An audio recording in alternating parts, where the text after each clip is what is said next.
बोला पुंडलिक वरदा हर विठ्ठल श्री ज्ञानदेव तुकाराम विठ्ठल विठ्ठल विठ्ठल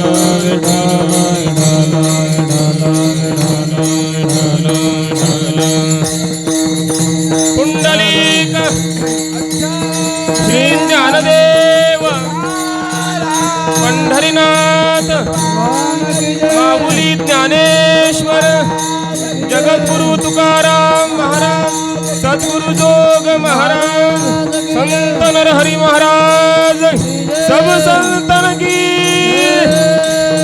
विठ्ठल विठ्ठल विठ्ठल विठ्ठल विठ्ठल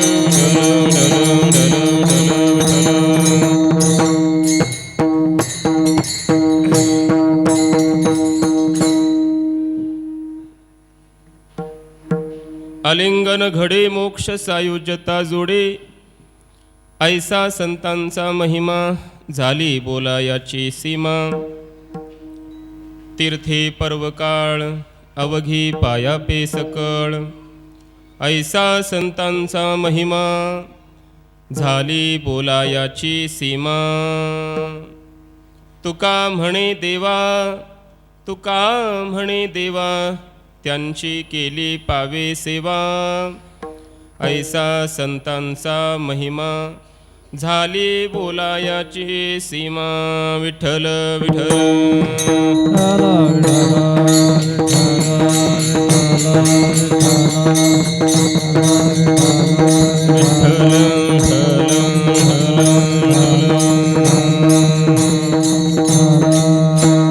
कलावज्ञ जीवोद्धरार्थावतारम कलंकं तेजोधिकामोदिवक्त्रं खलानिशवादापनोदार्हदक्षं समाधिस्थमूर्तिं भजे ज्ञानदेवं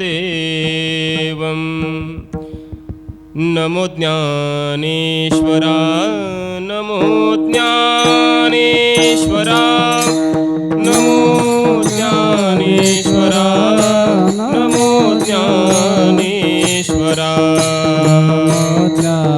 ज्ञानेश्वरा नमो ज्ञानेश्वरा नमो ज्ञानेश्वरा नमो ज्ञानेश्वरा नमो ज्ञानेश्वरा नमो ज्ञानेश्वरा नमो ज्ञानेश्वरा नमो ज्ञानेश्वरा नमो ज्ञानेश्वरा नमो ज्ञानेश्वरा नमो ज्ञानेश्वरा नमो ज्ञानेश्वरा निवृत्ते उदारा सोपान देवा निवृत्ते उदारा सोपान देवा निवृत्ते उदारा सोपान देवा निवृत्ते उदारा सोपान देवा मुक्ताबाई नमो त्रिभुवन पावनी मुक्ताबाई नमो त्रिभुवन पावनी मुक्ताबाई नमो त्रिभुवन पावनी मुक्ताबाई नमो त्रिभुवन पावनी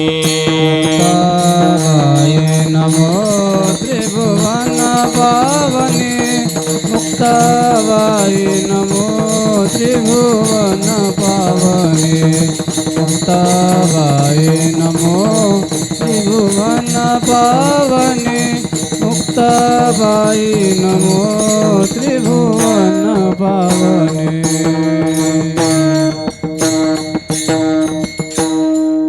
ओम नमो ज्ञानेश्वरा करुणा करा दयाळा तुमचा अनुग्रह लाधलो पावन झालो चराचरी जयांचे केलिया स्मरण होय सकळ विद्यांचे अधिकरण तेची वंदू श्री चरण श्री गुरूंचे ते नमस्कारुनी आता आलिंगन घडी मोक्ष सायुज्यता जोडे ऐसा संतांचा महिमा झाली बोला याची सीमा. प्रस्तुत चिंतनासाठी घेतलेला अभंग हा वैराग्य रागरसिक जगदोद्धारक जगद्गुरु श्रीमंत श्री तुकोबरांचा चार चरणाचा संतपर प्रकरणातील असून या अभंगाद्वारे जगद्गुरु श्री तुकोबाराय संतांचा महिमा सांगतात. विठ्ठल विठ्ठल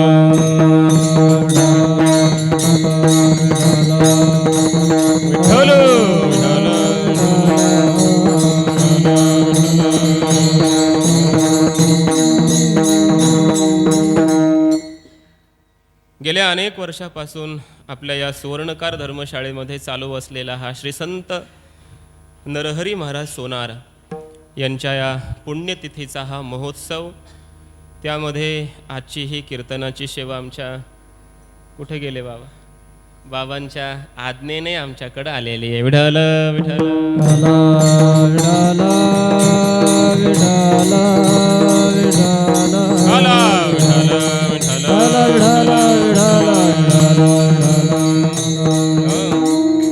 शेवाय माऊलींच्या दरबारामध्ये पुण्य झालेला इंद्रायणी मातेच्या तटाकावर असलेला हा पवित्र असा आपला आश्रम, त्यामध्ये महाराजांची ही पवित्र अशी ही वास्तू, अतिशय सुंदर अशा प्रकारचं असलेलं हे सर्व वातावरण आणि आपण सर्वजण श्री संत नरहरी महाराजांच्या विषयीची श्रद्धा बाळगून असलेले असे सर्व आपण भाविक श्रोते सज्जन सर्वांच्या सेवेतून आयोजनातून उपस्थितीतून सुरू असलेला हा पुण्यतिथी महोत्सव श्री संत नरहरी महाराज. आपल्या वारकरी संप्रदायामध्ये सर्वच जाती जमातीमध्ये संत झालेत. आमुची माळी याची श्री संत सावता महाराज, संत चोखोबाराय महार जातीमध्ये, त्या काळामध्ये ज्ञानोबारायांनी ही फार मोठी क्रांती केली की सगळ्या जाती जमातीची संत मंडळी तयार केली, एकत्र केली आणि वारकरी संप्रदायाचा फार मोठा विस्तार केला. जयाने घातली मुक्तीची गवादी, जयाने घातली मुक्तीची गवादी, जयाने घातली मुक्तीची गवादी, मिळविली मांदी वैष्णवांची, मिळविली मांदी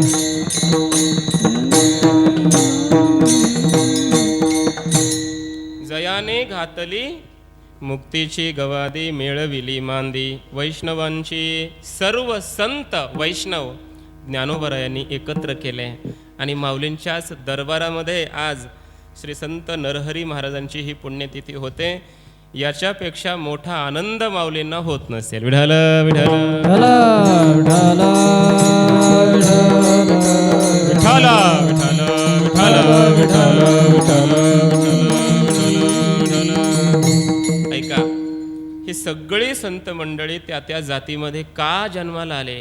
हे सगळे भगवत अवतार असतात, हे सगळे भगवत स्वरूप आम्ही वैकुंठवाशी असे हे संत महात्मे, पण त्या त्या जातीमध्ये का जन्माला आले? त्याचं कारण आहे सर्व समाज एकत्र करायचा आहे. त्या त्या जातीतील सर्व समाजाला हा परमार्थाचा मार्ग दाखवण्यासाठी, परमार्थ कसा करावा याचा आचरणातून आणि कृतीतून उपदेश करण्यासाठी त्या त्या जातीमध्ये संत महात्म्यांनी अवतार घेतला. विठ्ठल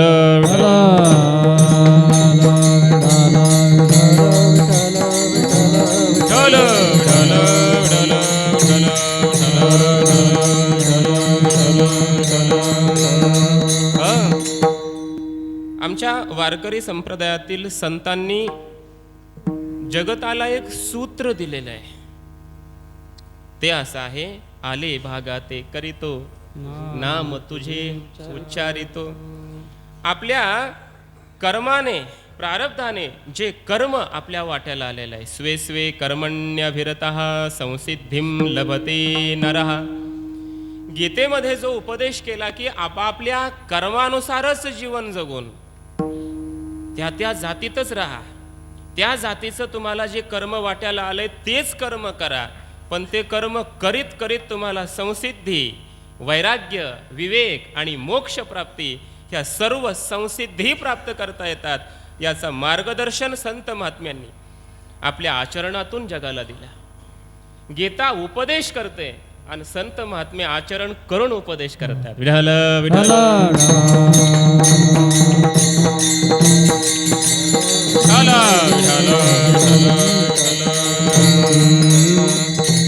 ऐसे संत जगी, ऐसे संत जगी, ऐसे संत जगी, ऐसे संत जगी, क्रिया करोनी नविती अंगी, क्रिया करोनी नविती अंगी, ऐसे संत जगी, ऐसे संत जगी, क्रिया करोनी दाविती अंगी, क्रिया करोनी दाविती अंगी, ऐसे संत जगी, ऐसे संत जगी.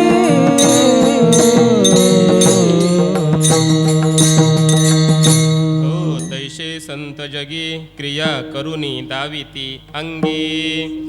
वेद शास्त्र आम्हाला केवळ उपदेश करतात, सांगतात, आणि संत महात्मे तोच वैदिक उपदेश, तेच वेदाचं ज्ञान, तेच वैदिक कर्म आचरणातून जगाला देतात.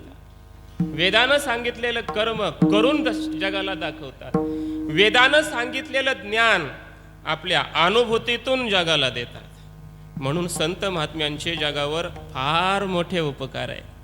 त्या त्या जातीमध्ये राहून ते ते कर्म करून आपल्या मानवी जन्माची कृतार्थता आपण सिद्ध करू शकतो, असा आदर्श संत महात्म्यांनी आपल्या या संपूर्ण जगाला दिलेला आहे. लक्षात घ्या, संत नरहरी महाराजांनी आपल्या जातीला सोडलं नाही, आपलं कर्म सोडलं नाही. उलट हे आपलं कर्म करीत करीतच भगवान शंकराचाही साक्षात्कार आणि भगवान पांडुरंगाचाही साक्षात्कार आणि पुन्हा दोघांचा ऐक्य साक्षात्कार करून घेतला. विठ्ठल विठ्ठल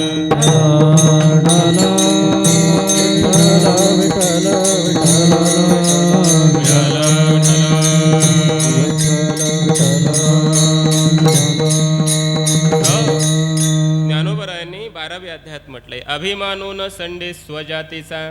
जातीचा अभिमान असतोच, सगळ्यांना असलाच पाहिजे. पण लक्षात ठेवा, अभिमान हा मोठेपणासाठी, अहंकारासाठी नसतो. आमच्या जातीत आम्ही आहोत, याच जातीत राहून हेच कर्म करून श्री संत नरहरी महाराजांप्रमाणे आम्ही पांडुरंगाचा साक्षात्कार करू, भगवान महादेवाचा साक्षात्कार करू. यासाठी जर अहंकार असेल तर तो सार्थकी आहे. मोकळाच अभिमान असेल तर नरकात घालतो. विडाल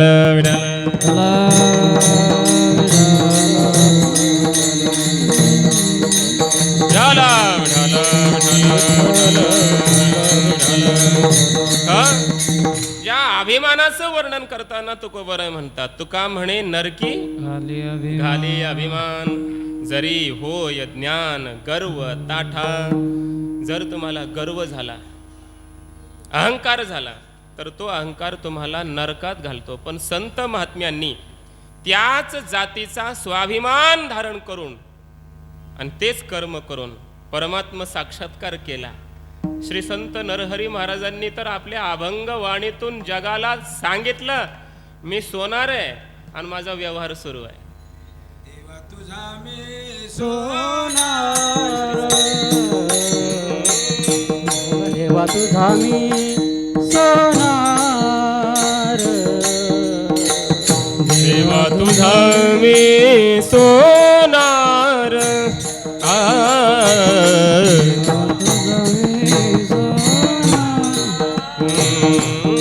देवा नामाचा व्यवहार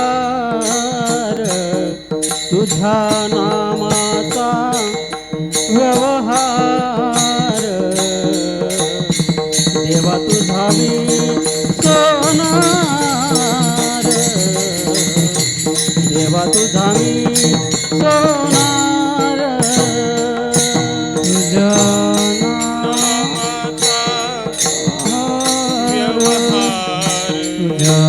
नामाचा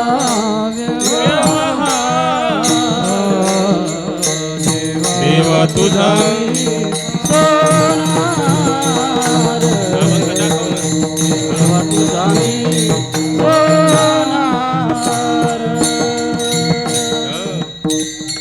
काय गोड अभंग आहे महाराज. पूर्ण अभंगाचं चिंतन करा. या निमित्ताने आपल्याला आज कीर्तन करायचंय म्हणून मी श्री संत नरहरी महाराजांची अभंग गाथा वाचून आलो. चिंतन थोडंसं करून आलो. काय गोड अभंग आहेत महाराज. गाथ्यामध्ये थोडेच अभंग आहेत. अगदी थोडे 50-60 अभंग असतील, जास्त अभंग नाही आहेत. पण सगुणाचं वर्णन आहे, निर्गुणाचं वर्णन आहे.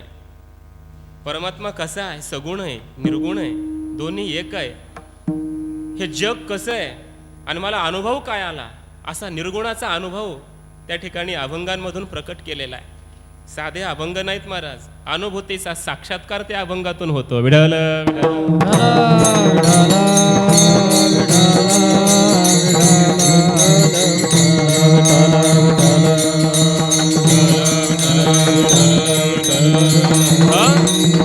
ऐका, परमार्थ करण्यासाठी जात बदलावं लागत नाही, धर्म सोडावं लागत नाही. आहेत त्या धर्मात राहा, आहेत त्या जातीमध्ये राहा, कर्म करीत राहा, परमार्थ करा. पर आपलं जीवन सार्थकी लागतं, आपल्या जीवनाचं परमकल्याण होतं. याचा आदर्श म्हणजे श्री संत नरहरी महाराज आहेत. काय गोड अभंग आहे. ऐका, थोडक्यामध्ये सांगतो. महाराज म्हणतात, मी सोनार आहे देवा, पण लक्षात घे हे देवा, मी सोनार आहे पण जगाचा नाही, तुझा. एक एक शब्द महत्वाचा आहे बरं. बाकीचे सोनार जगाचे आहे, जगाचे आहे. देवा, मी तुझा सोनार आहे. विठाल विठाल विठाल विठाल विठाल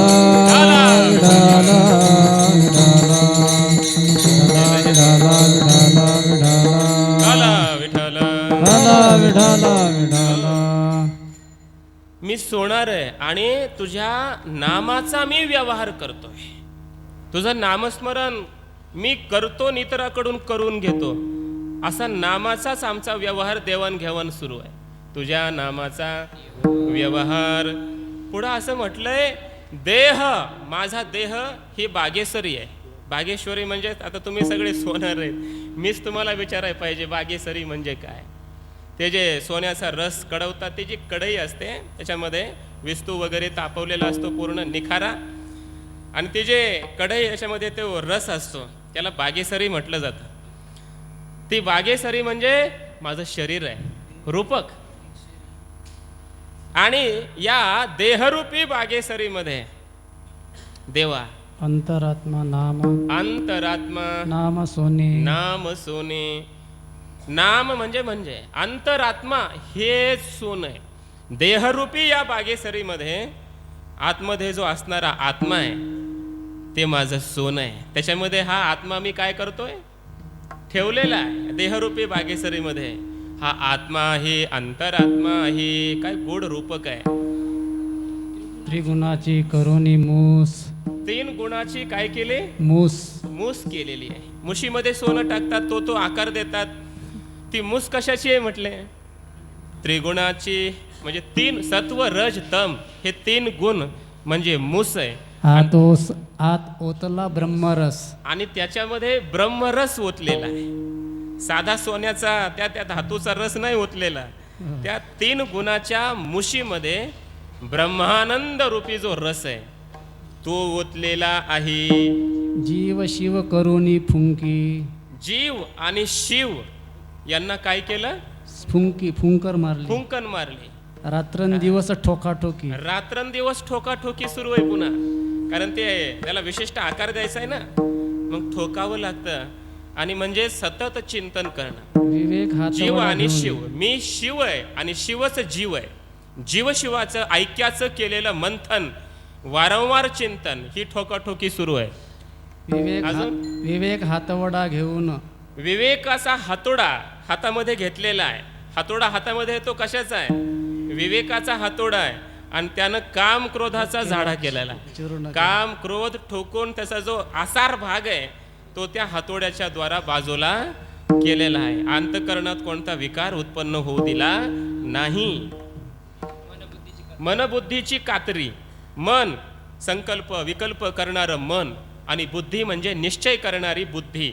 या मनाची बुद्धीची कात्री आहे. राम नाम सोने करी. राम नाम सोने करी. सोने चोरी. आणि त्याच्यामध्ये राम नामाचं सोनं मी चोरतो म्हटले. आता हे सोनार कसे चोरतात हे तुम्हालाच माहिती आहे. ते तुम्ही आम्हाला कळू देत नाही. तुम्ही म्हणता ही महाराज नंबर 1 अंगठी बनवून देतो, त्याच्यामध्ये आणखी काही भर घाल, त्याच्यातलं ते हिनकस भाग काढून टाकतो, प्युअर बनवून देतो. पण ते कात्रीच्या मधून कातरताना कमी जास्त करताना त्याच्यातून ते चोरी केल्याशिवाय राहत नाही. चोरी करीत नसेल तो सोनारच नाही. विढाला विढाला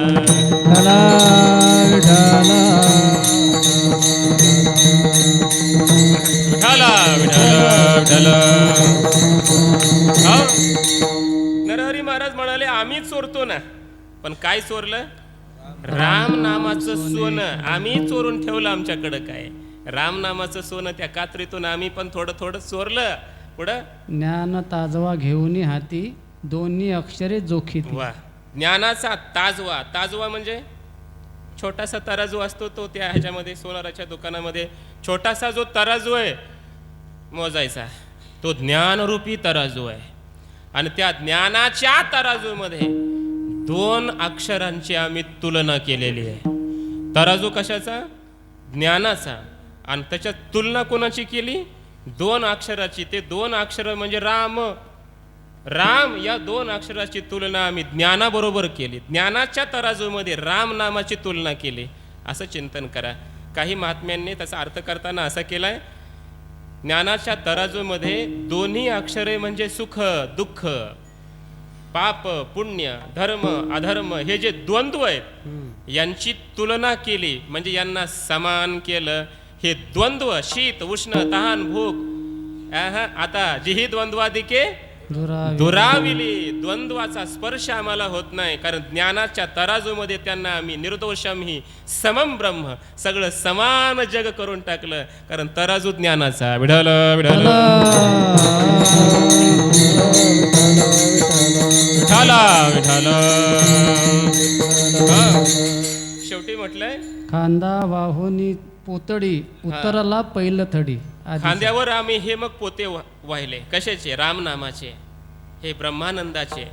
हा माल आम्ही जो चोरलाय त्याची पोते भरले आणि ती आमच्या खांद्यावर आम्ही वाहतोय. अर्थात अंतःकरणामध्ये ब्रह्माहमस्मी असा परमात्म्याचा यथार्थ दृढ साक्षात्कार झालेला आहे. आणि आम्ही या भवनदीच्या पलीकडे उतरून गेलेलो आहे. संसार सागर आम्ही तरून गेलो. नरहरी सोनार हरी सोनार हरीचा दास. नरहरी सोनार हरीचा दास. नरहरी सोनार हरीचा दास. नरहरी सोनार हरीचा दास. भजन करीन रात्रंदिवस.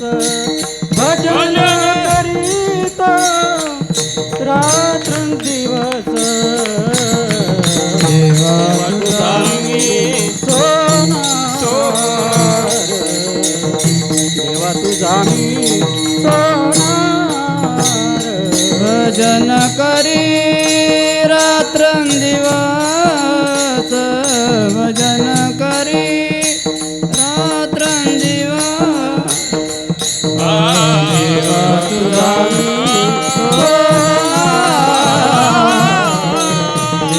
तुझा मी सोनार.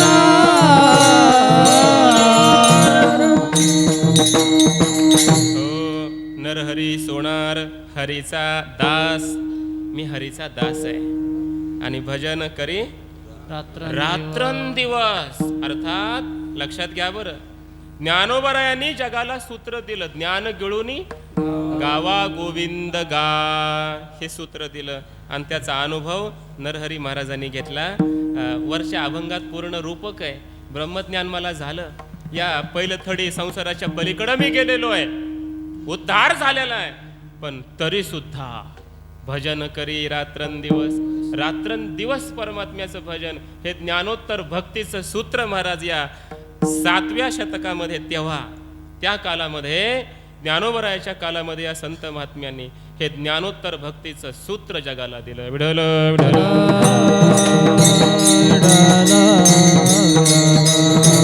विठ्ठल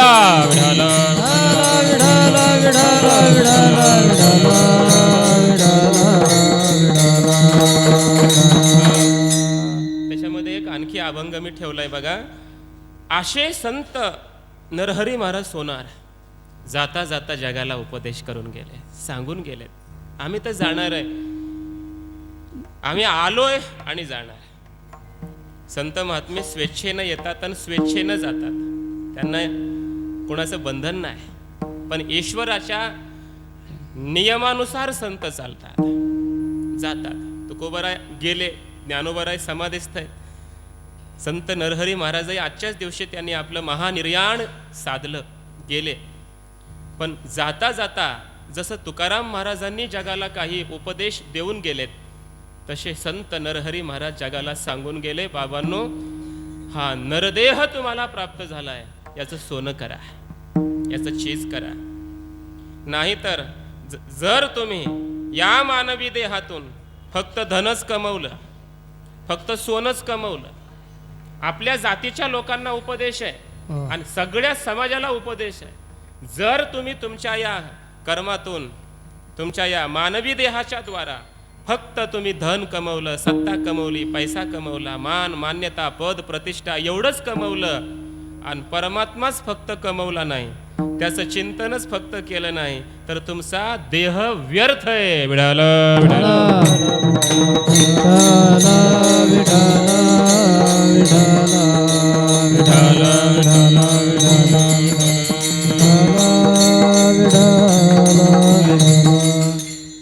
देह जन्मला व्यर्थ, देह जन्मला व्यर्थ झाले पापाचे पर्वत.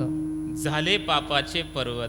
जर तुम्ही परमात्म्याचं चिंतन नाही ना केलं तर तुम्ही देह या मानवी देहाला आलात, जन्माला आलात आणि काही त्याचा उपयोग नाही, व्यर्थ व्यर्थ तुमचा जन्म आहे हा.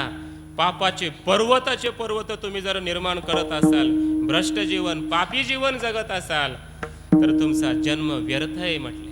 काय केलं? काही नाही तीर्थ केले, जन्मनीय व्यर्थ झाले. तीर्थ केले, जन्मून या व्यर्थ झाले. व्यर्थ झाले.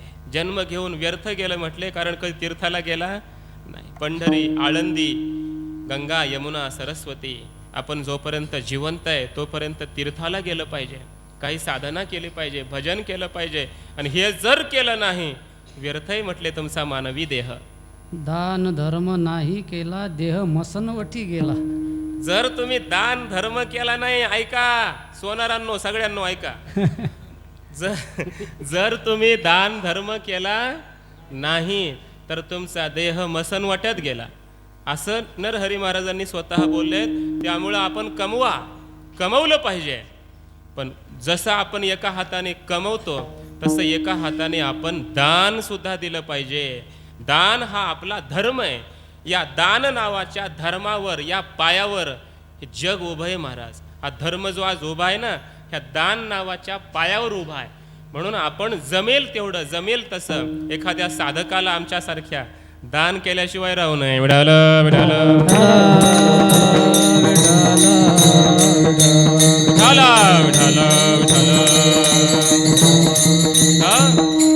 म्हणून आपण आळंदीला आलोत ना महाराज, जाता जाता कधीतरी आपण या साधकांचा, विद्यार्थ्यांचा विचार केला पाहिजे. बरं लक्षात ठेवा, तुम्ही तुमच्या लेकरांना रोज किती खर्च करता? हे माऊलीचे लेकर आहेत, लक्षात ठेवा. हे माऊलींची लेकरं आहेत, यांना जगवणं हे तुमचं कार्य आहे. यांना सुद्धा तुम्ही हे आमचीच लेकरं आहेत असं समजून यांना जे नाही ते देण्याचा प्रयत्न केला पाहिजे, ते पुरवण्याचा प्रयत्न केला पाहिजे. माऊली तुमच्यावर प्रसन्न होतील, संत नरहरी महाराज तुमच्यावर प्रसन्न झाल्याशिवाय राहणार नाही, लक्षात ठेवा. म्हणून जमेल तसा दान धर्म आपण आपल्याकडून केला पाहिजे, नाहीतर आपण व्यर्थ जन्माला आलो असा त्याचा अर्थ आहे. नरहरी सेवक सद्गुरूचा, दास हो साधू संतांचा. वा, मी माझ्या गुरूंचा सेवक आहे आणि साधू संतांचा दास आहे. आपला परिचय करून दिला बरं. लक्षात ठेवा, हा मोठ्यांचा परिचय. मी कोण आहे? मी सांगणारा फार मोठा कोणी महात्मा आहे, फार मोठा मी महाराज आहे, फार मोठा मी विद्वान आहे, शास्त्रज्ञ आहे, असं नाही बरं. मी कोण आहे? मी माझ्या गुरुचा दास आहे. मी कोण आहे? मी साधू संतांचा एक सेवक आहे, असा आपला परिचय जगाला दिला. विठ्ठल विठ्ठल विठ्ठला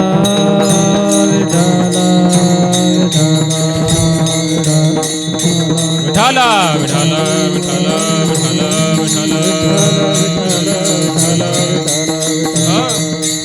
म्हणून लक्षात ठेवा, हा उपदेश महाराजांनी दिलेला जर आम्ही आमच्या आचरणात आणला, अनुभूतीत आणला, तर आपण त्यांची पुण्यतिथी साजरी करतोय, तर ते आपल्यावर कृपा करतील, तर त्यांची आपल्यावर प्रसन्नता आहे. अन्यथा त्यांच्या उपदेशाच्या विरुद्ध जीवन जर आपण जगत असू, मग त्यांच्या अशा 1000 पुण्यतिथ्या केल्या तरी ते आपल्यावर प्रसन्न होणार नाहीत. विठ्ठल विठ्ठल विठ्ठल विठ्ठल. ऐका, तात्पर्य एवढंच आहे, या उपदेशाचं पालन करणं ही खरी पुण्यतिथी आहे. कधीतरी आपण दान करावा, कधी धर्म करावा, तीर्थाला जावं, संतांची सेवा, सद्गुरूंची सेवा, परमात्म्याची सेवा ही करावी. या त्यांच्या उपदेशाचं आपण पालन करणं ही खरी त्यांची पुण्यतिथी आहे. लक्षात ठेवा, त्यांनी आपल्या आचरणातून बऱ्याच गोष्टी जगाला दिल्यात, खूप गोष्टी दिल्यात. संतांचं जीवनच महाराज उपदेशमय अशा प्रकारचं जीवन असतं. उपदेश करण्यासाठीच त्यांचा प्रत्येक व्यवहार असतो, प्रत्येक कर्म त्यांचं उपदेश करणारं असतं. त्या काळामध्ये काही हरीचे उपासक आणि काही हराचे उपासक, कट्टर एकमेकाचे जणू काही विरोधक. पण हा विरोध मोडून काढण्यासाठी संत नरहरी महाराजांनी आणि भगवान परमात्म्याने जणू एकत्र बसून केलेली ही लीला आहे. विठ्ठल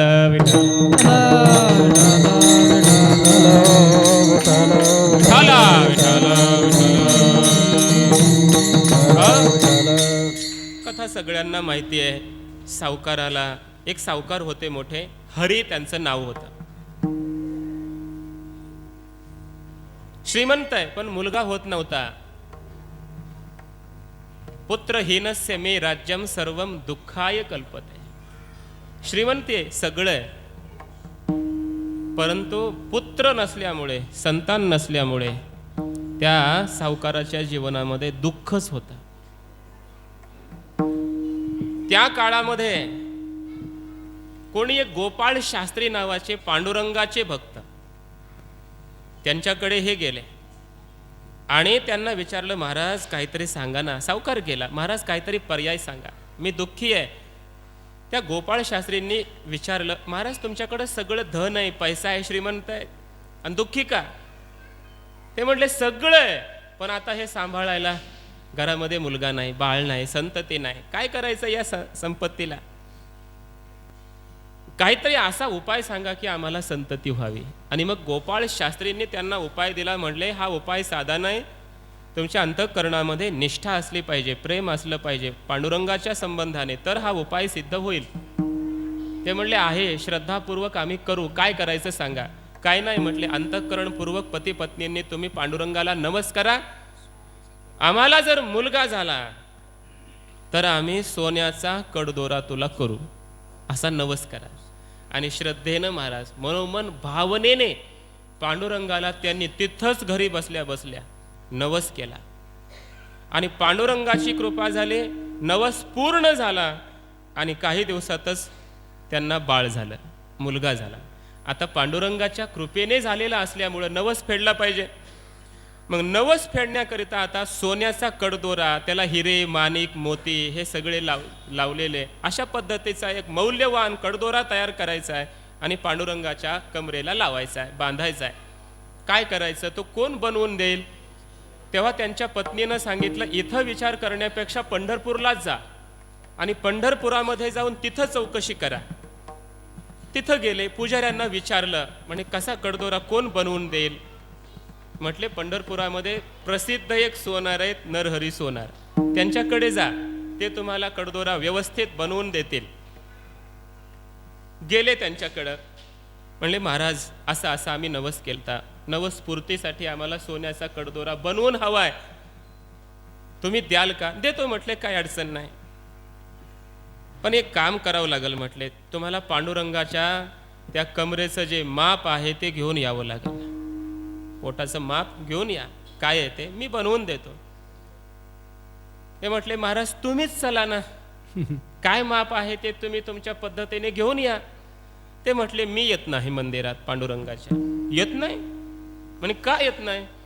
कारण मी त्यांचं तोंड पाहत नाही. म्हटलं पांडुरंगाचं तोंड पाहत नाही? यांना आश्चर्य वाटलं, का नाही पाहत तुम्ही तोंड? ते म्हणले मी फक्त महादेवाचा उपासक आहे, आम्ही एकनिष्ठ महादेवाचे भक्त आहे, फक्त महादेवाचीच पिंड पाहणार, महादेवाचीच मूर्ती पाहणार, ही आमची निष्ठा आहे, दुसऱ्या देवाचं आम्ही मुखही पाहत नाही.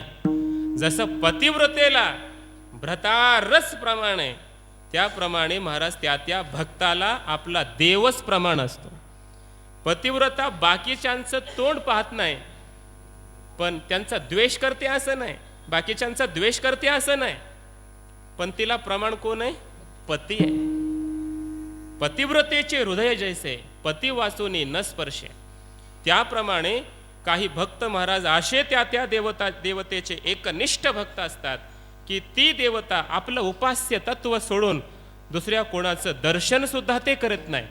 ही निष्ठा आहे, लक्षात ठेवा. अशी निष्ठा असली पाहिजे, लक्षात ठेवा. आणि मग येत नाही म्हटले, मी मंदिरात येत नाही. मग तो सावकार गेला, पुजाऱ्यांच्या हाताने पांडुरंगाच्या त्या पोटाचं माप घेतलेलं आहे, माप घेऊन आले, माप दिलं आणि मग संत नरहरी महाराजांनी त्या मापाचा कडदोरा बनवला. कडदोरा बनवला, हातामध्ये घेतला. मी तर येत नाही म्हटले, जा बांधा, तुमची निष्ठा पांडुरंगावर आहे, घेऊन जा, आम्ही देतो. आमचा काही त्यांच्याशी द्वेष नाही, भांडण नाही आहे, पण आमची निष्ठा महादेवाची आहे, मी मंदिरात येत नाही. आणि मग तो कडदोरा घेतला आणि तो सावकार गेला, पूजा वगैरे पांडुरंगाची केलेली आहे आणि कडदोरा बांधायला लागला, तर तो कडदोरा 2 बोट कमी पडला. कमी पडल्याच्या नंतर मग आता काय करायचं? परत आले महाराजांकडे, महाराज कमी पडतोय. किती कमी पडला? 2 बोट कमी पडलाय. 2 बोट वाढवला, आता घेऊन जा, बांधा. सावकार गेला, कमरेला बांधणार, आता 2 बोट जास्त झाला, जास्त व्हायला लागला, परत वापस आला, महाराज आता जास्त झाला, परत 2 बोट तो कमी केला, व्यवस्थित लावून दिलं, हुक वगैरे त्याला दिलास, जा घेऊन जा, लावा. लावलं, 2 बोट कमी पडायला लागला. असं 4-5 वेळा झालं, कमी तरी पडायचा, जास्त तरी व्हायला लागलं. आणि मग सावकाराने विचार केला, आता महाराजांनाच घेऊन जावं लागतंय. आला, महाराजांना विनंती केली, महाराज तुम्हालाच यावं लागतंय, किती वेळा मी येरजाया करू, जायचं यायचं, कमी जास्त होतोय, चला ना तुम्हीच चला. महाराज म्हटले, हे पहा मी येत नाही, मी तोंड पाहत नाही पांडुरंगाचं. म्हटले तोंडच पाहत नाही, एवढंच आहे ना, एक काम करा, डोळ्याला पट्टी बांधा, पण या बाबा माझ्यासाठी या. मग म्हटले ठीक आहे, ही आयडिया चांगली आहे म्हटले. आणि मग डोळ्याला अशी पट्टी बांधली. महाराज मंदिरामध्ये पांडुरंगाचे आलेत श्री संत नरहरी महाराज, आणि कमरेला तो कडदोरा असा बांधणार, कमरेचा स्पर्श झाला पांडुरंगाच्या, आणि संत नरहरी महाराजांना महादेवाच्या पिंडीचा अभिषेक करण्याची रोजची सवय, रोजचा स्पर्श माहिती होता. अरे हे तर माझ्या दैवताचा स्पर्श आहे असं दिसा वाटलं. पाहिलं डोळे उघडून, पांडुरंग दिसायला लागले. पांडुरंग आहे म्हटल्यावर पुन्हा पट्टी लावली आणि पुन्हा डोळे बांधून ते कडदोरा बांधायला लागले. पुन्हा त्यांना वाटायला लागलं, डोळे तर आतमध्ये लावलेले आहेत, पण दिसायला असं लागलं आतमधून की बाहेर जणू काही माझं दैवत महादेव आहे, भगवान शंकर आहे, त्यांच्याच मूर्तीला जणू काही मी कडदोरा बांधतोय असा भास व्हायला लागला. आणि मग डोळे उघडून बघितलं की पांडुरंग दिसायचा आणि पट्टी लावली की महादेवाचा भास व्हायचा. असं 2-4 वेळेस झाल्याच्या नंतर मग ध्यानात आलं ही लीला पांडुरंगाची आहे, पांडुरंगाला काहीतरी मला प्रबोधन करायचंय हे ध्यानात आलं. आणि मग पांडुरंगाची क्षमा याचना मागू लागले, महाराज देवा मला क्षमा करा, मी तुमच्यामध्ये आणि महादेवामध्ये भेद पाहिला. असं वर्णनही महापुरुषांनी सांगितलंय. पांडुरंग परमात्मा बोलले साक्षात नरहरी महाराजांना की माझ्यामध्ये आणि भगवान शंकरामध्ये कसलाही भेद नाही, आम्ही दोघं एकच आहेत. हरिहरा वेद हरिहरा वेद हरिहरा वेद हरिहरा वेद नाही नका करुवाद नाही नका करुवाद एक एकाचे हृदयी एक एकाचे हृदयी नाही नका करुवाद नाही नका करुवाद एक एकाचे हृदयी एक एकाचे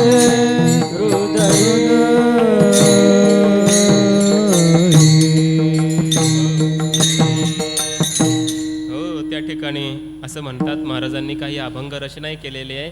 महाराजांच्या मुखातून अभंग बाहेर पडला, शिव तोची विष्णू विष्णू तोची शिव पाहे.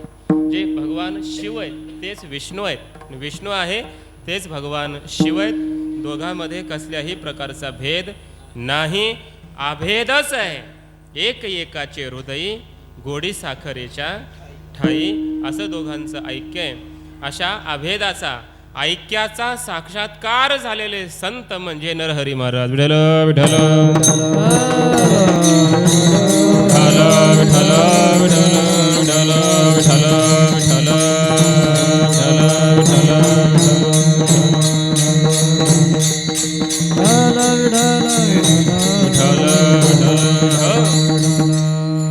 अशा प्रकारे आपल्या कर्मातून, आपल्या चरित्रातून, आपल्या अनुभूतीतून, ज्ञानानुभूतीतून, कर्माचरणातून, आपल्या भक्तीच्या द्वारा महाराजांनी जगाला फार मोठा संदेश दिला.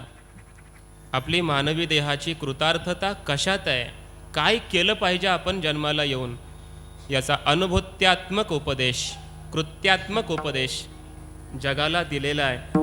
असे संत महात्मे जर आपल्याला भेटले, लक्षात घ्या, असे श्री संत नरहरी महाराजांसारखे असे संत महात्मे आपल्या जीवनात भेटावेत आणि त्यांचं आपल्याला आलिंगन घडावं. मग काय होईल? आलिंगन घडे आलिंगन घडे आलिंगन घडे आलिंगन घडे मोक्ष सामुच्चता जोडे मोक्ष सामुच्चता जोडे जोडे ऐसा संतांचा महिमा महिमा ऐसा संतांचा महिमा जता जोडे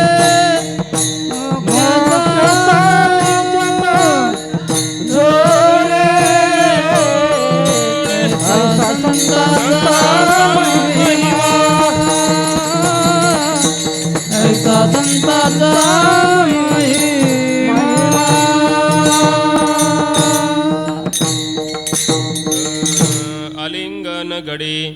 मोक्ष सायुज्यता जोडे ऐसा संतांचा महिमा. असे संत महात्मे जर आपल्या जीवनात आपल्याला प्राप्त झाले आणि त्यांचं आलिंगन जर आम्हाला घडलं तर त्यांचा महिमा असा आहे की आम्हाला सायुज्यता नावाचा मोक्ष ते आलिंगनातून प्राप्त करून देतात. त्यांच्या केवळ आलिंगनाचा हा महिमा आहे.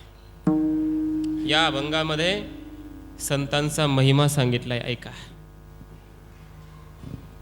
3 पद्धतीने महिमा सांगितलाय. पहिल्या चरणामध्ये मोक्ष प्राप्तीच्या सर्व साधनांमध्ये संत मोठेत असा महिमा आहे. महिमा शब्दाचा अर्थ होतो महतो भावः महिमा, मोठेपणाचा भाव, त्याला महिमा म्हटलं जातं. अर्थात विशिष्ट परमार्थातलं मोठेपण म्हणजेच महिमा. मोक्ष प्राप्तीच्या सर्व साधनांमध्ये मोठे संत आहेत असा पहिल्या चरणातला महिमा. ऐसा संताचा महिमा.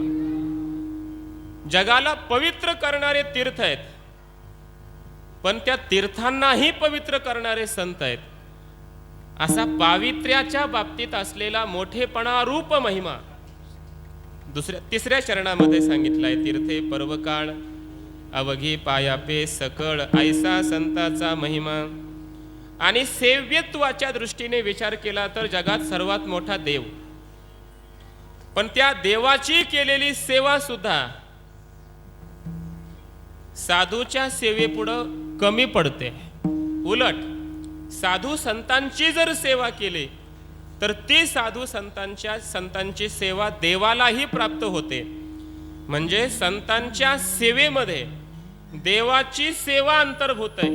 एवढे संत सेव्यत्वाने मोठे आहेत असा सेव्यत्व दृष्टीने असलेला मोठेपणा अर्थात महिमा चौथ्या चरणामध्ये सांगितला.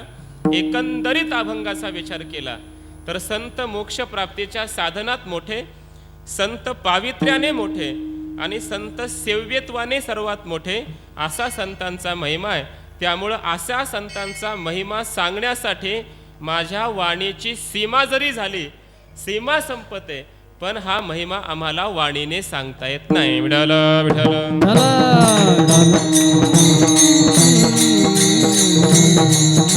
विठाला विठाला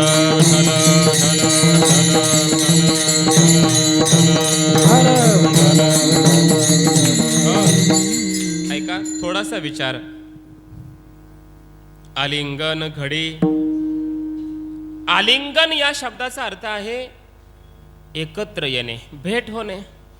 भेटीचे काही प्रकार आहेत. कोणी हाताला हात लावतं, हातामध्ये हात देतं, ही भेटच आहे, भेटून आलो म्हणतं. कोणी फक्त लांबूनच रामकृष्ण हरी जय हरी करतं, हात जोडून निघून जातं, भेटीचंच लक्षण. पण भेटीच्या या सर्व लक्षणांमध्ये सर्वश्रेष्ठ संतांच्या भेटीचं लक्षण जर काय असेल तर आलिंगन आहे. हातात हात दिला खरी भेट नाही, लांबूनच फक्त हात जोडले खरी भेट नाही. संत भेटले याचं पहिलं लक्षण आहे प्रथम भेटी आलिंगन. भेटी आलिंगन. प्रथम भेटी आलिंगन. भेटी आलिंगन. मग चरण वंदावे, मग चरण वंदावे, मग चरण वंदावे, मग चरण वंदावे, चरण वंदावे, मग चरण वंदावे.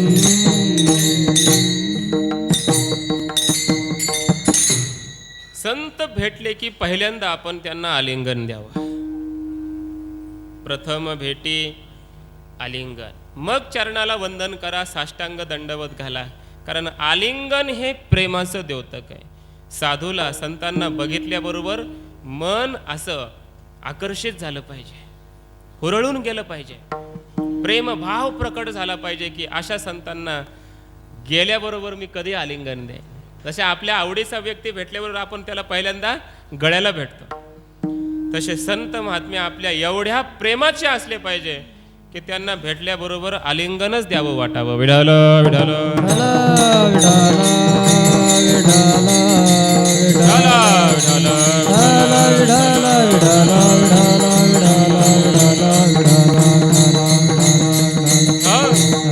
बरं ठीक आहे, दिलं आलिंगन, संतांना आलिंगन दिलं.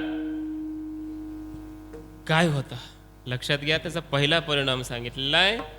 आलिंगने संतांची या, आलिंगने संतांची शुद्ध झाली माझी काया, झाली माझी काया.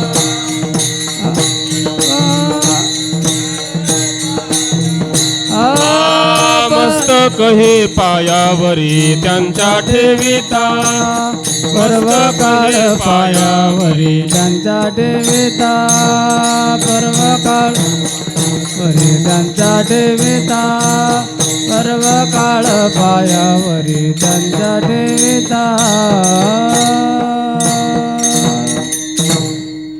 हो ऐका, संतांना आलिंगन दिलं, त्याचे पहिली फलश्रुती सांगितले. आलिंगने संतांची या, दिव्य झाली माझी काया, माझी काया, माझं शरीर दिव्य झालं. अर्थात स्थूल शरीर दिव्य झालं, सूक्ष्म शरीर दिव्य झालं, आणि कारण शरीरही दिव्य झालं, आणि महाकारण शरीरही दिव्य झालं. हे चारही प्रकारचे शरीर दिव्य झाले, तेजोमय झाले. स्थूल आमची काया ब्रह्मरूप झाले, सूक्ष्म देह ब्रह्मरूप झाला, कारण देह अज्ञान गेलं आणि ज्ञान यथार्थ झालं. हे सगळे देह आमचे पवित्र झाले, शुद्ध झाले, आणि म्हणून म्हटलंय मोक्ष सायुज्यता जोडी. संतांचं आलिंगन झालं त्यामुळं मोक्ष प्राप्त झाला. ऐका, ज्ञानोबरायांनी केलेलं चिंतन हे झालं तुकोबराज. ज्ञानोबराय म्हणतात संतांना आलिंगन देण्यातच आम्हाला सुख वाटतं. आलिंगने सुख वाटे, आलिंगने सुख वाटे, प्रेम चिदानंदी घोटे, प्रेम चिदानंदी घोटे. हर्षे ब्रह्मांड उतटे, समूळ उठे मी पण. आलिंगने सुख वाटे, संतांना आलिंगन देण्यामध्ये मला आनंद आहे म्हटले ज्ञानोबराय. का? त्याचं कारण असं आहे, प्रेम चिदानंदी घोटे. प्रेम त्या चिदानंदामध्ये एक रस होत, एक रस होत, घट्ट होत. त्या परमात्म्यामध्ये प्रेम आमचं एक रस होता. कधी? संतांच्या आलिंगनाचा परिणाम. प्रेम चिदानंदी घोटे, जसं दूध आपण घोटतो की नाही, तसं प्रेम आमचं त्या परमात्म्यामध्ये जाऊन परमात्मा स्वरूपामध्ये समरस होतं, एक रस होतं. संतांच्या आलिंगनाचा परिणाम. प्रेम चिदानंदी घोटे, हर्षे ब्रह्मांड उतटे. एवढा हर्ष होतो की ब्रह्मांडाच्या जणू काही फुटून आम्ही बाहेर जाऊ, एवढा आनंद, ब्रह्मांड फुटून बाहेर जाईल एवढा आनंद आम्हाला संतांच्या आलिंगनात होतो. आणि सर्वात मोठा परिणाम, समूळ उठे मी पण. संतांचं आलिंगन झालं त्यामुळं मीपणा, अहंकार अंतःकरणातला पूर्णपणे निवृत्त झाला. अहंकार गेला, तुका म्हणे देव झाला. आणि यालाच म्हणतात सायुज्यता, मोक्ष. म्हणून मोक्ष सायुज्यता जोडे, मोक्ष सायुज्यता जोडे, मोक्ष सायुज्यता जोडे, मोक्ष सायु. आलिंगन गडे सायुज्यता जोडे, मोक्ष सायुज्यता जोडे.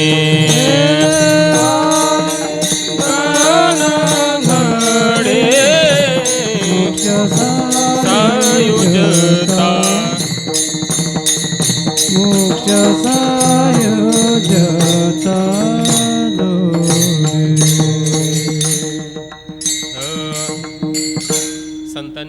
आलिंगनाने ब्रह्मांडा एवढा हर्ष होतो आणि संतांच्या आलिंगनाने अहंकाराचा नाश होतो. म्हणून आलिंगन घडे तर मोक्ष सायुज्यता जोडे अशी संगती लावा. ऐका थोडं चिंतन आणखी. आलिंगनाचे प्रामुख्याने 3 प्रकार आहेत. एक सात्विक आलिंगन, दुसरं राजसी आलिंगन आणि तिसरं आहे तामसी आलिंगन. 3 प्रकारचं आलिंगन आहे. सात्विक, राजस आणि तामस. म्हणजे सात्विक आलिंगन कोणतं? आई सन बाळाचं. बाळाला उचलून आई घेते, हृदयाला लावते, हे आलिंगन आहे, सात्विक आलिंगन आहे. पती पत्नीचं राजसी आलिंगन आहे. आणि 2 शत्रू आहेत पण कुठलं तरी सामंजस्य करण्यासाठी एकत्र येतात आणि एकमेकाला जेव्हा भेटतात तेव्हा त्यांचं तामसी आलिंगन आहे. छत्रपती शिवरायांचं आणि तो अफजल्या, त्या अफजल खानाचं, या दोघांचं जे आलिंगन झालं तामसी आलिंगन आहे. ते काय सात्विक थोडंच होतं, तामसी आलिंगन आहे. ऐका, सात्विक आलिंगनामधून सात्विक आनंदाची प्राप्ती आहे. राजसी आलिंगनातून राजसी आनंदाची प्राप्ती आहे. आणि तामस आलिंगनातून एकाचा नाश आहे. विठाल विठाल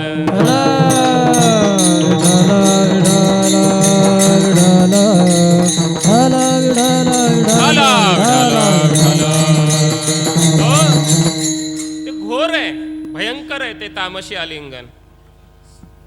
जसं तो हिरण्यकशिपू उचलला, मांडीवर घेतला भगवान नृसिंहाने.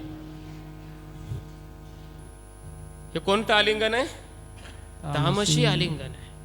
नाश केला एकाचा, एकाचा नाश व्हावा या बुद्धीनेच ते आलिंगन झालेलं आहे, या प्रवृत्तीनेच ते आलिंगन झालेलं आहे.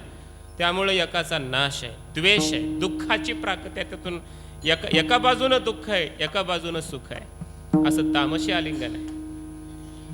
असे आलिंगनाचे 3 प्रकार आहेत. संतांचं आलिंगन घडलं तर सात्विक आलिंगन घडलं पाहिजे. संतांना आलिंगन देताना सात्विक आलिंगन असतं. आता ऐका, सात्विक आलिंगनात पुन्हा 3 प्रकार. सात्विक आलिंगनाचे पुन्हा 3 प्रकार आहेत. कोणते? ऐका.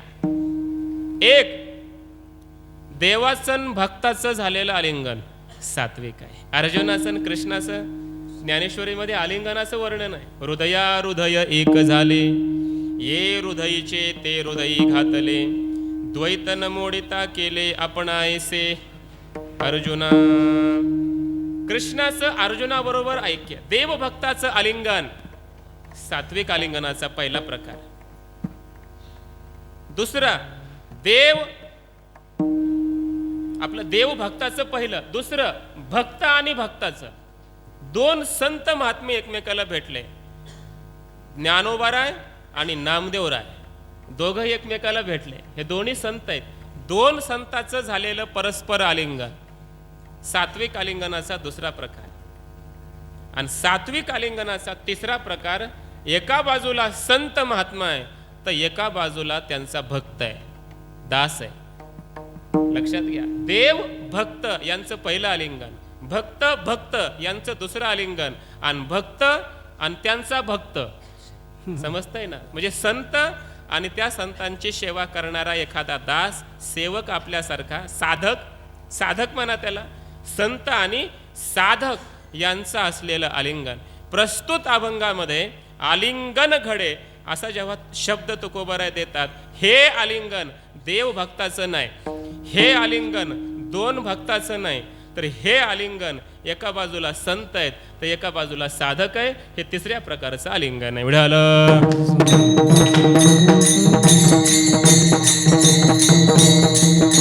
विठाला विठाला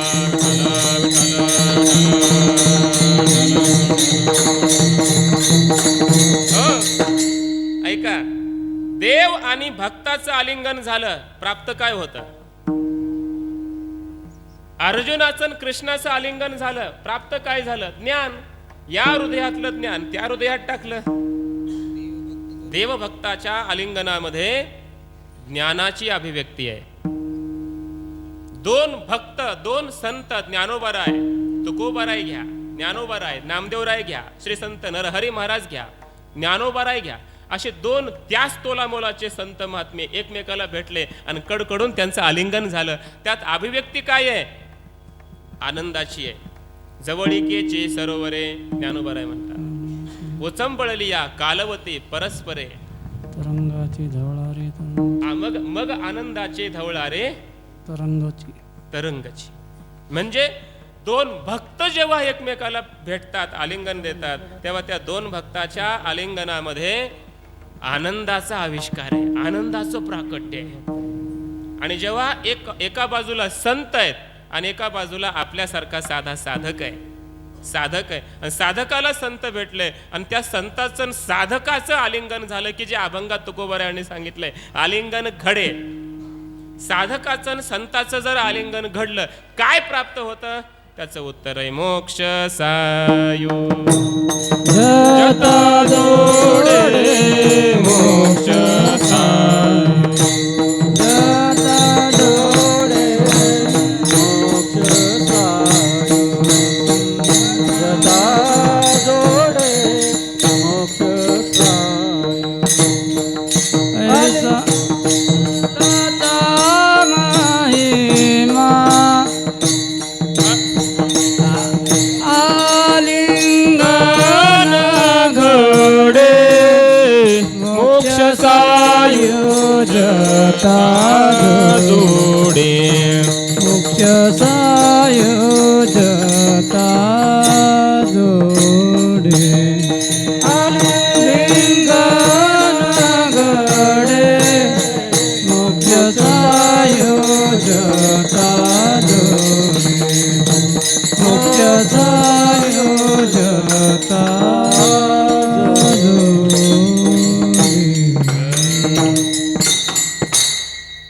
ऐका, आलिंगन घडे मोक्ष सायुज्यता जोडे.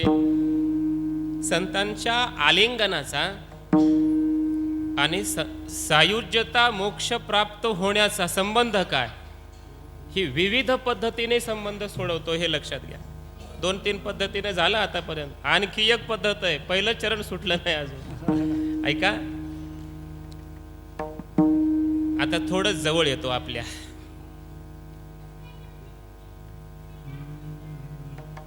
देव भक्ताचं आलिंगन देण्यासाठी देव पाहिजे, भक्त पाहिजे. भक्त भक्ताच्या आलिंगनासाठी 2 भक्त भेटले पाहिजे. आणि जे अभंगात आलिंगन आहे ते संत आणि साधक यांचं आलिंगन होण्यासाठी संत पाहिजे, साधक पाहिजे. आपण साधक आहेत, पण ज्ञानोबाराय तुकोबाराय संत नरहरी महाराज हे संत समोर असावेत तर आलिंगन घडेल ना. मग तुम्हाला आता वाटलं बसल्या बसल्या एवढं आलिंगनाचं जर महात्म्य आहे, तर अशा संतांना आलिंगन मला कसं देता येईल? समजा तुमच्या येणार नाही तुमच्या मनात असं, पण समजा तुमच्या मनात आलंच. काय आलं? की अशा संतांना आलिंगन द्यावं असं मला वाटतंय. आता द्यायचं कसं? ते संत तर आम्हाला प्राप्त नाही आहेत, आम्ही तर साधक आहोत, पण आलिंगन दोघात होतं ना. मग साधक आम्ही आहेत, पण समोर संत नाहीत, मग आलिंगन कसं द्यावं? मग आम्हाला नाही का आलिंगन देता येणार? तर ऐका, म्हणून शेवटचा प्रकार सांगतो आता. आपणही आता इथं बसल्या बसल्या संतांना आलिंगन देऊ शकतो. कसं देतो? ऐका.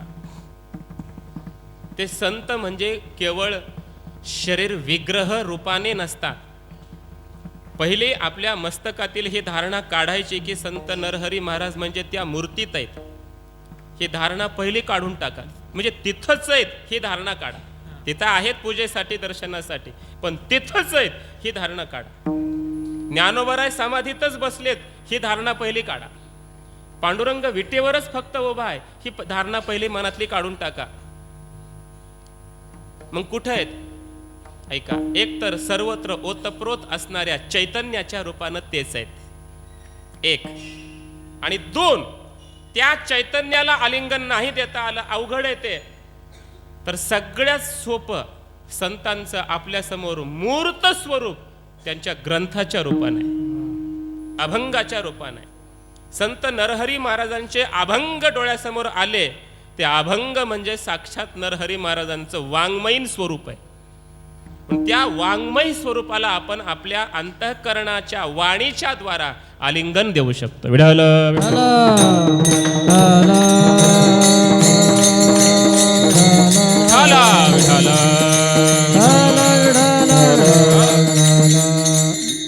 जसं त्या भागवताच्या संबंधाने आपण ऐकतो, ग्रंथ नव्हे हा श्रीकृष्ण, तेनेयम वाङ्मयी मूर्ती प्रत्यक्षा वर्तते हरे हे. भागवत म्हणजे भगवंताचं कृष्णाचं स्वरूप आहे.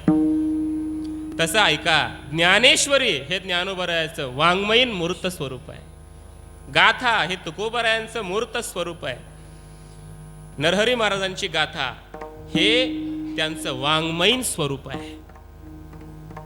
या स्वरूपाला आपण आलिंगन नाही देऊ शकत. आलिंगन घडे हे आपण नाही करू शकत, करू शकतो. आता ऐका, ज्ञानेश्वरी उदाहरणार्थ एक ग्रंथ घेतो, ज्ञानेश्वरी घ्या. ज्ञानेश्वरी म्हणजे ज्ञानोबराय. कारण महाराज रोज त्या ओवेतून माऊली आपल्याशी बोलतात ना, ओम नमोजी आद्या. कोण बोलतय हे? ज्ञानोबराय बोलतायत ना. देवा तोची गणेशू हे कोण बोलतय? ज्ञानोबराय बोलतायत. त्या ओवीतून आपल्या बरोबर चर्चा करतायत, रोज संवाद करतायत. मग ज्ञानोबरायाशी आपण जवळ गेलो, ज्ञानेश्वरी उघडा. ऐका, आता ज्ञानेश्वरीतील ओव्या म्हणजे साक्षात ज्ञानोबरायाचं स्वरूप आहे. या ज्ञानोबरायांच्या स्वरूपाला आपण आलिंगन द्या. कसं आलिंगन द्यायचं? कसं हे आलिंगन घडतं? 3 पद्धतीने घडतं. एक शब्दतः, एक अर्थतः आणि एक भावतः. पारायण करा ज्ञानेश्वरीचं. तुम्ही शब्दाच्या रूपानं ज्ञानोबरायांना आलिंगन देताय. लक्षात घ्या बरं, तुमची वाणी, मुखातील वाणी, शब्द, तुमची वाणी आणि ज्ञानोबरायाचे शब्द एकत्र आले, ऐक्य होणं हे आलिंगन आहे. ज्ञानोबरायांचे ज्ञानेश्वरीतील शब्द आपल्या मुखात आले, आलिंगन आहे. हे शाब्दिक आलिंगन आहे. शब्दतः ज्ञानोबरायांना झालेलं हे आलिंगन आहे महाराज. म्हणून पहिलं आलिंगन संतांना आपण देऊ शकतो, आपण ज्ञानेश्वरीचं पारायण करा, ज्ञानोबरायांना साक्षात आलिंगन देणं.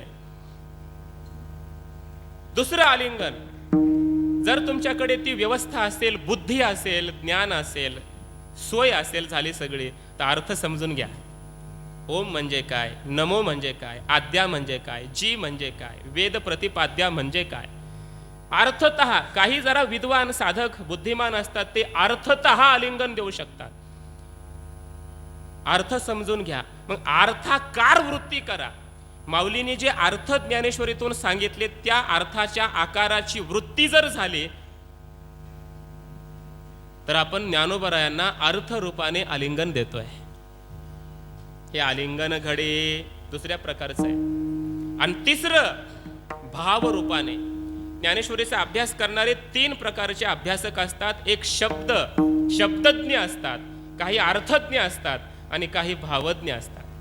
ज्ञानोबराय म्हणतात, माझ्या ज्ञानेश्वरीकडे केवळ शब्द म्हणून बघू नका, केवळ अर्थ म्हणूनही बघू नका, माझ्या ज्ञानेश्वरीतील ओव्याच्या अर्थातील भाव बघा. भाव धरोनी वाच ज्ञानेश्वरी, भाव धरोनी वाच ज्ञानेश्वरी, भाव धरोनी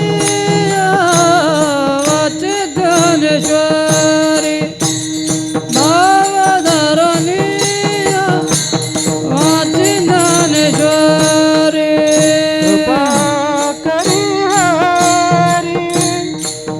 कृपा करी हरी हरी समुख आपण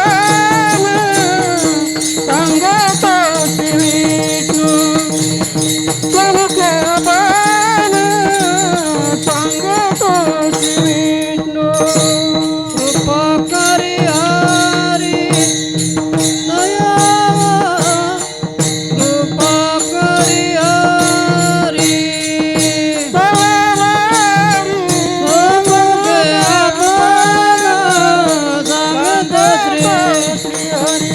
समुख आपण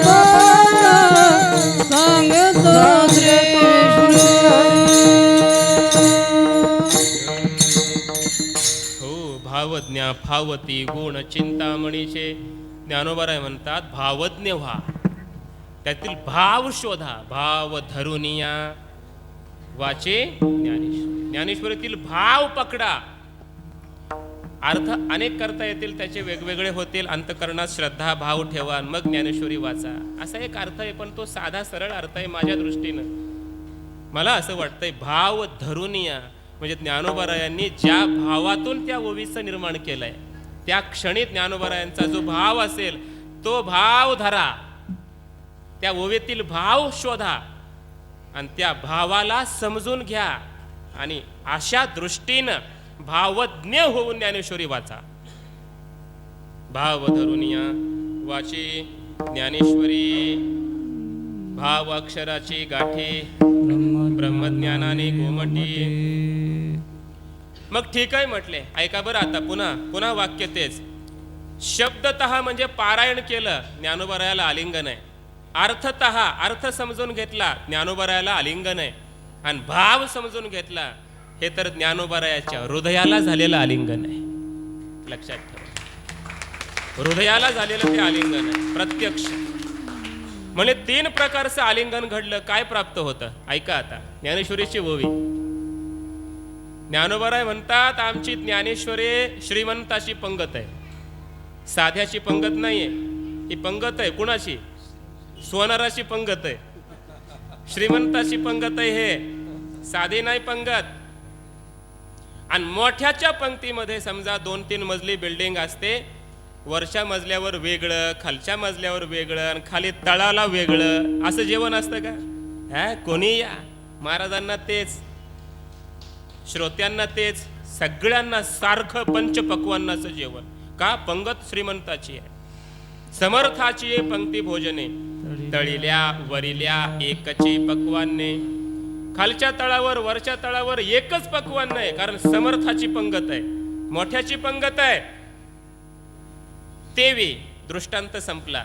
त्याप्रमाणे ज्ञानोबराय म्हणतात ही ज्ञानेश्वरी हे ज्ञानाची श्रीमंती असलेल्या या ज्ञान राजाची ही काय पंगत आहे, ही ज्ञानदेवाची पंगत आहे. जयाची ये द्वारी सोन्याचा पिंपळ, अशा या ज्ञानदेवाची ही राजा, ज्ञानियांचा राजा गुरु महाराव, ही राजाची पंगत आहे ज्ञानेश्वरी म्हणजे. आणि परिणाम असा आहे लक्षात घ्या, ज्ञानेश्वरीचं तुम्ही पारायण केलं म्हणजे शब्द रूपाने आलिंगन दिलं ज्ञानोबरायांना. श्रवणे अर्थे पठने मोक्षोची लाभे. श्रवण केलं म्हणजे त्याच्यातील भाव समजून घेतले. अर्थे म्हणजे अर्थ ज्ञान केलं आणि पठने म्हणजे पारायण केलं. तिन्ही आले, अर्थज्ञ झाले, शब्दज्ञ झाले, भावज्ञ झाले.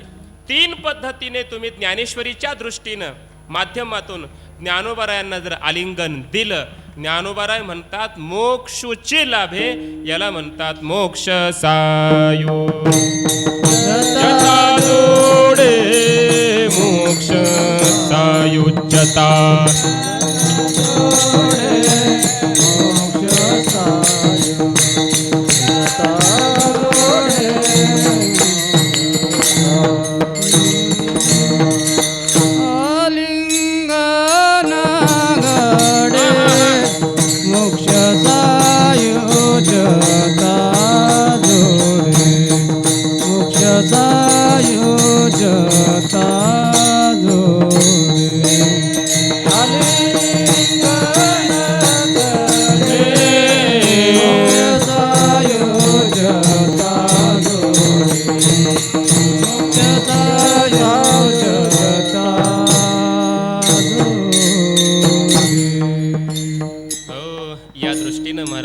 चरणाचं चिंतन आपण करावं. आलिंगन घडे, कुठल्या तरी पद्धतीने आलिंगन घडलं पाहिजे,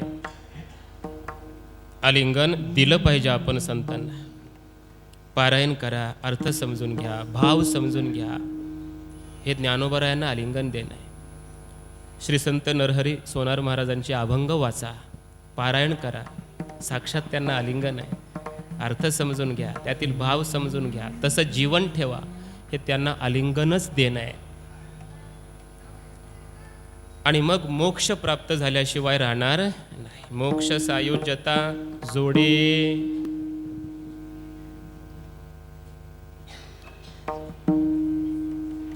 त्याचं कारण असं आहे की संतांना आलिंगन दिलं की सायुज्यता मोक्षच मिळतो. त्याचं एक वर्म या अभंगात आहे.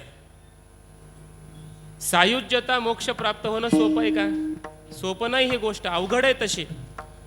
पण या आलिंगनाच्या माध्यमातून मोक्ष प्राप्त होतो असं म्हणता एवढं सोपं आहे?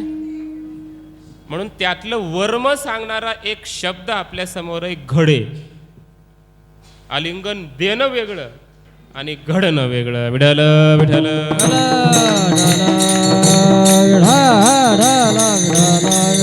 विठ्ठल विठ्ठल.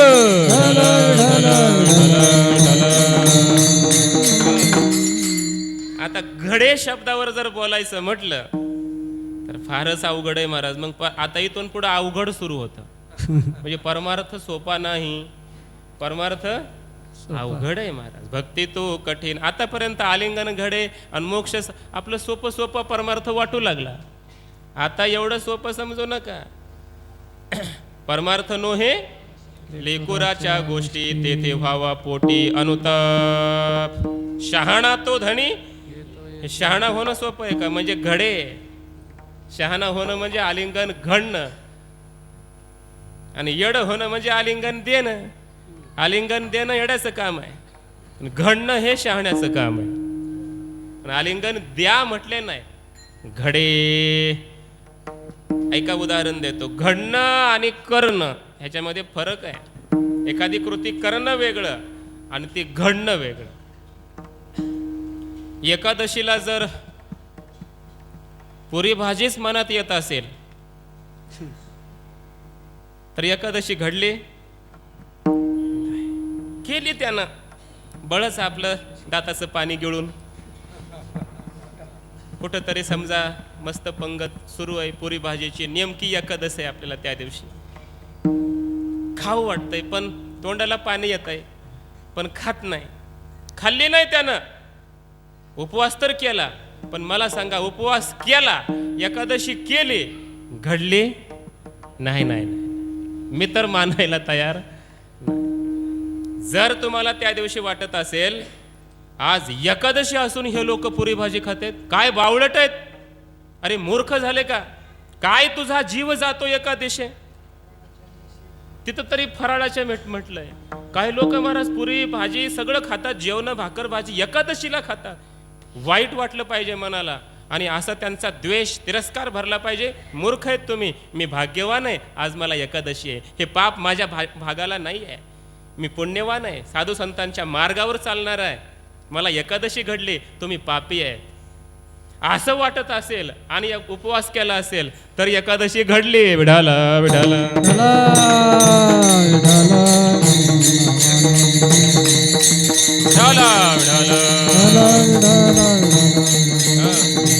शास्त्रामध्ये असं वर्णन आहे, एकादशीच्या दिवशी जगातली सगळी पाप अन्नाच्या आश्रयाने राहतात. म्हणून एकादशी सन्नपान जे नर करीती भोजन श्वान विष्टे समान अधम जनते एक. लक्षात घ्या, एकादशीच्या दिवशी अन्नाच्या आश्रयानं जगातली सगळी पाप. मग अन्न खाल्लं की ते पाप खाताय तुम्ही असा अर्थ होतो. म्हणून एकादशी धरली पाहिजे, मात्र घडली पण पाहिजे. विषय तोच चाललाय. उपवास करावा पण घडावा ही असा अर्थ आहे. वारीला एक जण गेला, समजा पंढरपूरची वारी तुम्ही करत असाल, पायी वारी, आणि वारीला गेला, दिंडीमध्ये चालतोय आणि 10-10 मिनिटाला गावाकडे फोन करून विचारतोय पाऊस पडला का, पेरणी लागली का. वारी करत नाही का? पण घडली का त्याला? घडली म्हणायचं सामर्थ्य माझं तरी नाही. तो करतोय वारी, घडली नाही. पण एखादा घरीच आहे, त्याला घरच्या कामानुसार वारीला जाता आलं नाही, पण रोज विचार करतोय आज फलटणला मुक्काम असेल, आज कीर्तन आता सुरू झालं असेल, फडावरचं आरती झाली असेल, आता सकाळ झाली, माऊली आता रथ निघाला असेल, असा भव्य दिव्य समाज, सर्व वारकरी सगळे दिंडीमध्ये चालतायत, भजन मनातले मनात चिंतन करतोय घरी बसल्या बसल्या. त्यानं वारी केली नाही, लक्षात ठेवा, त्यानं वारी नाही केली. पण त्याला वारी घडली असं म्हणावं लागतं. विडाल विडाल विडाला विडाला विडाला विडाला विडाला विडाला. आता तुम्ही आळंदीला आलात, आपापल्या घरी येऊन गावाहून आलात. आता तुम्ही सोनार आहेत आणि इथं येऊनही जर तुम्ही सारखे घरी फोन करून विचारित असाल दुकान बरं चाललंय का, कोणाची ऑर्डर आली का, सारखा घरचा विचार जर इथं बसून तुम्ही घरचा करीत असाल तर तुम्ही आळंदीत नाही, तुम्ही घरीच आहात. विडाल विडाल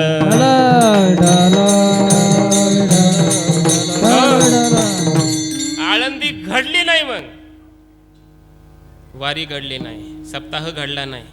कीर्तनात बसले, आता अजून जवळ येतो अजून जवळ कीर्तनात बसलेत आणि तुमचं लक्ष आहे चप्पल कुठं सोडलं होतं मी, कुणी घेतलं तर नसेल,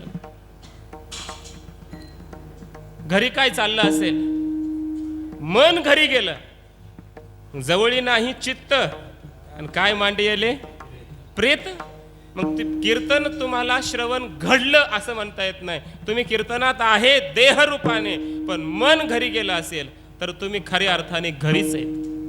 जवळी नाही चित्त काय मांडिले से प्रेत, काय मांडिले से प्रेत, काय मांडिले से प्रेत.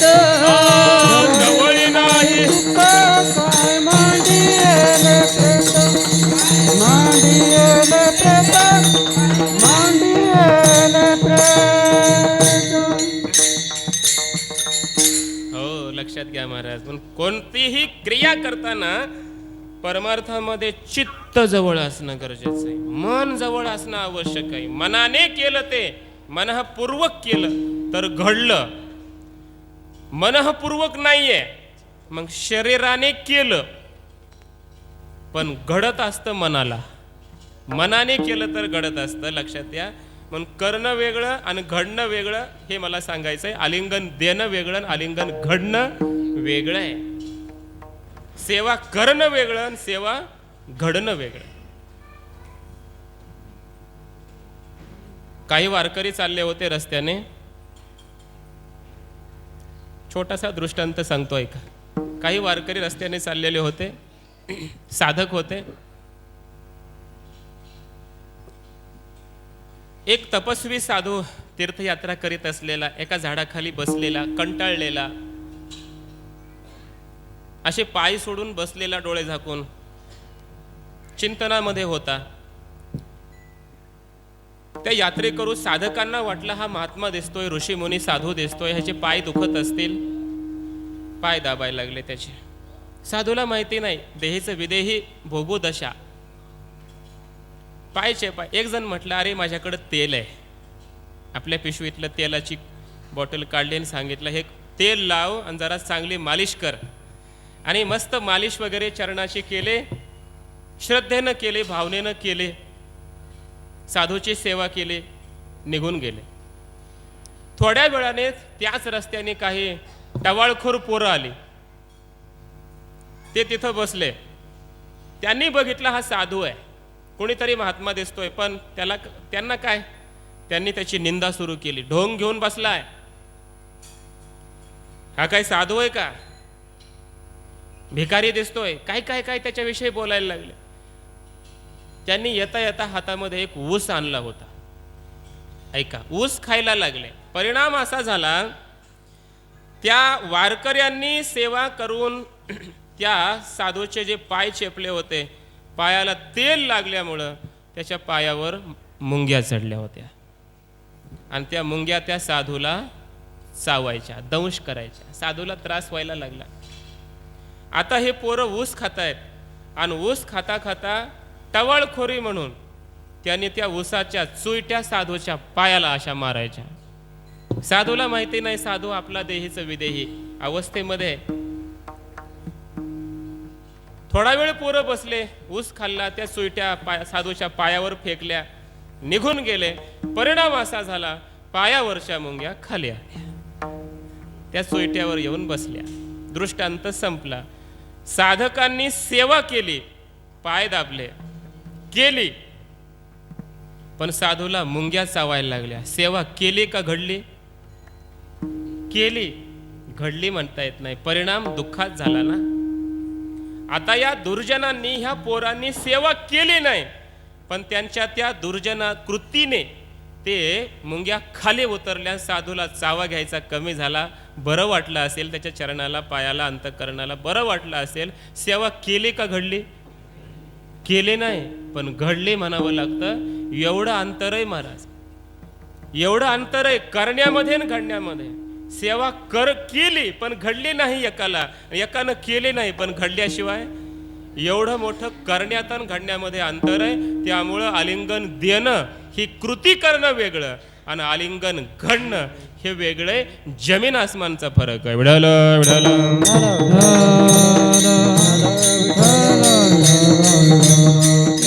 विठाला विठाला विठाला विठाला. मग ऐका आता, मग आलिंगन घडे म्हणजे काय? देणं, देण्याची कृती करणं महत्वाचं नाही. तुकोबाराय म्हणतात संतांना आलिंगन घडे, घडलं पाहिजे. मग घडे म्हणजे काय आणि देणे म्हणजे काय, आलिंगन देणं म्हणजे काय, याचा विचार सांगतो. एवढं उत्तर देतो, शेवा थांबवतो. एकदा सर्वांनी भजन करा. विठोबा रखुमाई, जय जय विठोबा रखुमाई, जय जय विठोबा रखुमाई, जय जय ठोबा रखुमाई, रखुमाई, जय ठोबा रखुमाई, जय जय ठोबा रखुमाई, ठोबा रखुमाई, ठोबा रखुमाई. बोला बोला बोला. ठोबा रखुमाई, ठोबा रखुमाई, जय जय ठोबा रखुमाई, जय जय ठोबा रखुमाई, ठोबा रखुमाई, जय जय ठोबा रखुमाई, जय जय ठोबा रखुमाई, ठोबा रखुमाई, जय जय ठोबा रखुमाई, ठोबा रखुमाई, ठोबा ठोबा ठोबा ठोबा ठोबा ठोबा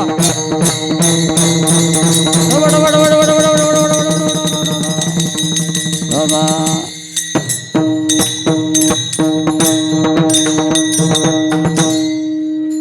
ऐका, आलिंगन घडे मोक्ष सायुज्यता जोडे. काय झालं, याला बंद पडलं काय रे? आधीच आवाज बसलाय माझा. आलिंगन घडे, आलिंगन देण्याची कृती करणं वेगळं, आलिंगन घडणं वेगळं. थोडक्यात याचा भाव सांगतो, ऐका. दोन भाव सांगतो.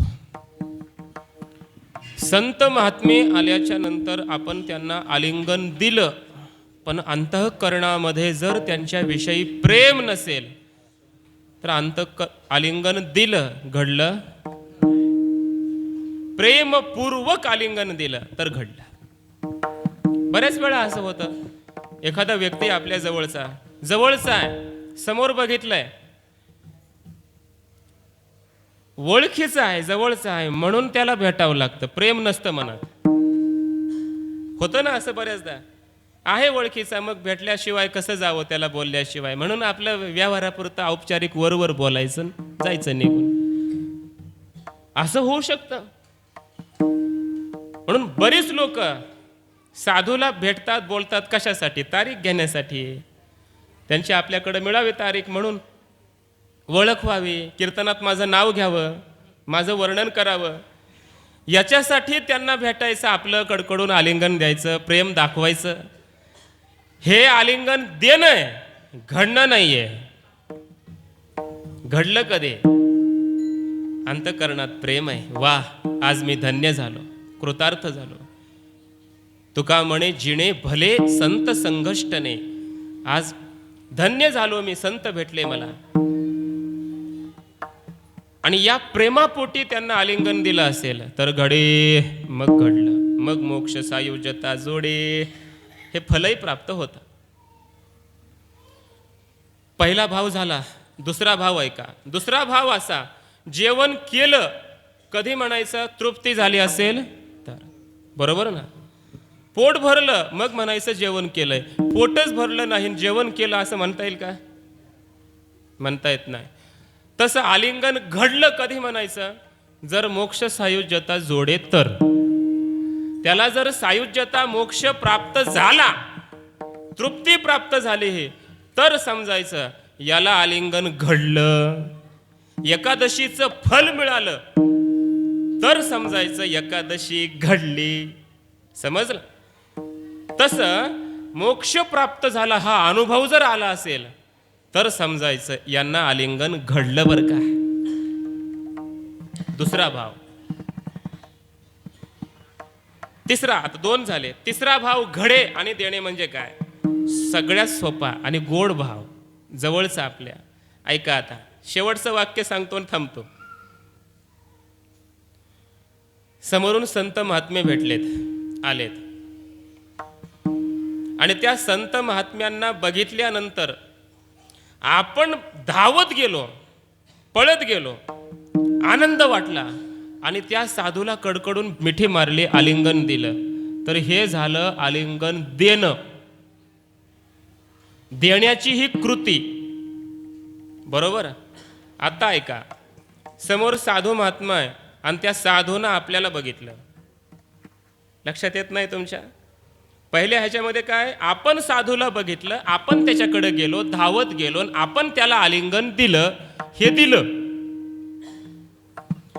दुसरा पक्ष असा भाव असा आहे, साधूनं आपल्याला बघितलं आणि आपल्याला वाटलं आपण काय लहान व्हा, हे मोठे महाराज आहेत, महापुरुष आहेत, मला काय भेटतील, बाकीचे लोक मोठे मोठे बसलेत, म्हणून तो आपला संकोच करून लांब उभा राहिलेला आहे.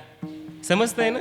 लांब उभा राहिला, आपलं संकोच करून, मला काय ते बोलणार आहेत, त्यांना कुठे एवढा वेळ आहे मला बोलायला, आणि आपला आनंदानं तो लांबूनच पाहतोय. आणि दूरून त्या साधूनं बघितलं की हा श्रद्धाळू भाविक आहे, बरं सज्जन आहे, प्रेमळ आहे, आणि त्याला इच्छा आहे मी भेटावं अशी, पण संकोच करून तो माझ्याकडे येत नाहीये, हे त्या साधूनं ओळखलं. आणि साधू धावत आला स्वतःहून आणि त्या साधकाला आलिंगन दिलं. याला म्हणतात आलिंगन घडे. ज्ञानेश्वर ज्ञानेश्वर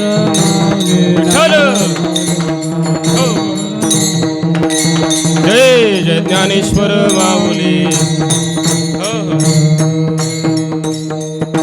महाराज आपल्या जीवनामध्ये परमार्थ एवढा करावा, साधना एवढी करावी, एवढं प्रेम असावं साधू संतावर की त्या साधूला आपल्याला बघितल्याबरोबर आपल्याकडे यावं वाटावं, संताने आपल्याकडे यावं, आपल्या मस्तकावर हात ठेवावा असं त्यांना वाटावं, याच्यावर कृपा केली पाहिजे असं त्यांना वाटावं, साधूला संतांना वाटावं. याला म्हणतात आलिंगन घडे. आणि मग असं आलिंगन जर घडलं ना तर मोक्ष सायुज्यता जोडे. ऐसा संताचा महिमा झाली बोलायाची झाली. चाल घ्यायचंय का? चाल घ्यायची का सरळ?